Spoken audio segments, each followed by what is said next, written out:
ना ही आप इस प्रश्न को सॉल्व करोगे, ना ही पेन पेपर की आवश्यकता है। आप सिर्फ यहाँ पर सिर्फ प्रश्न को पढ़ने में ही समय लगोगे।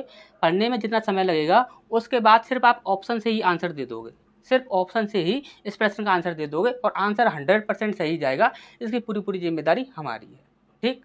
पर ध्यान से ये चीज़ समझ लीजिएगा कि जो हम आपको ट्रिक बता रहे हैं वो ट्रिक किस प्रकार से लगेगी और किस प्रकार से नहीं लगेगी, ठीक।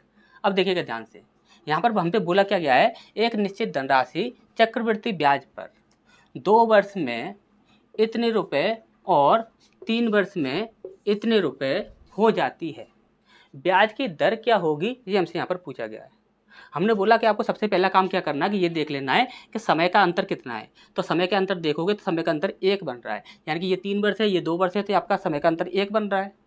तो हमने बोला कि यदि समय का अंतर 1 बन रहा है तो यहाँ पर पहले वाले समय के लिए राशि कितनी दी गई है, ये वाली राशि दी गई है। तो पहले वाले समय के लिए जो भी राशि दी गई है उसे नीचे वाली संख्या से डिवाइड करके देख लेना, परसेंट के अगर डिवाइड हो जाती है तो भाई हमारा आंसर होगा, डिवाइड नहीं होती है तो भाई हमारा आंसर नहीं होगा।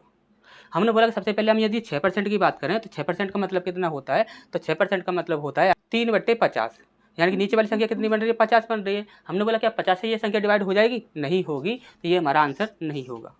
हमने बोला ये कितना है आपका 4% है, 4% का मतलब कितना होता है 1/25 होता है। हमने बोला नीचे वाली संख्या कितनी है 25 है, तो 25 से डिवाइड करके देखो ये संख्या डिवाइड हो रही है, नहीं हो रही है, तो ये भी हमारा आंसर नहीं होगा।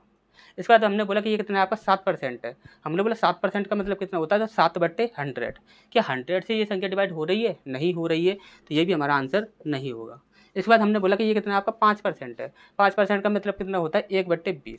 हमने बोला क्या 20 से ये संख्या डिवाइड हो जाएगी, तो देखिए 20 से ये संख्या डिवाइड हो जाएगी, 0 से 0 कैंसिल हो जाएगा और यहाँ पर एक सम संख्या बन रही है, तो यानी कि ये संख्या पूरी तरह से 20 से डिवाइड हो जाएगी, तो यही हमारा आंसर होगा और कोई भी हमारा आंसर नहीं हो सकता। अच्छा, समझ आया होगा क्या ट्रिक लगानी है। नेक्स्ट क्वेश्चन की ओर बढ़ते हैं।